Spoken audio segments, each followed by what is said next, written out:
Today we went kayaking on the Schuylkill River. There's not a lot of shade, so I recommend having a water bottle and sun protection for this trip.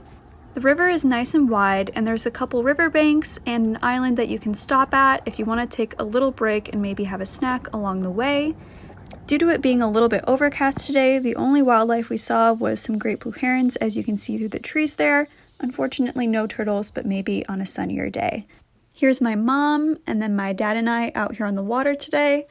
We've always loved kayaking as a family, but haven't had a chance to get out on the water in a while, so this was a great trip for us to get back into it.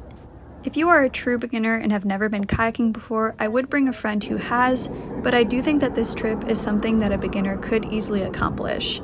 So you park at the riverfront park, you load up into a van with the kayaks, your life vest, and your paddles, and you're driven up river a ways so that you get to paddle downstream the whole time, which makes for some really easy paddling, which is so nice.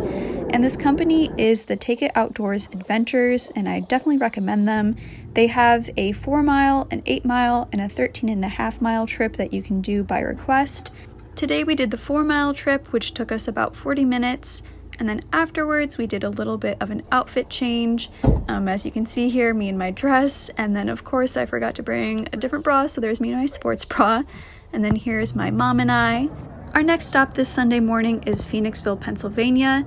As you can see here, the main streets of the downtown are closed off, which is really nice because that means you get to walk through the downtown all across the streets without having to worry about cars. And a bunch of places were actually open, which is super surprising for a Sunday morning. We were there before noon, so not everything was open yet, but it was still a fun time. Next, we stopped at Steel City, which has vegan and gluten-free desserts for you to try. We had the vegan breakfast burrito, which I'd recommend. Overall, I'd highly recommend both the kayaking trip and downtown Phoenixville. They were both a really fun time, and I hope to come back soon.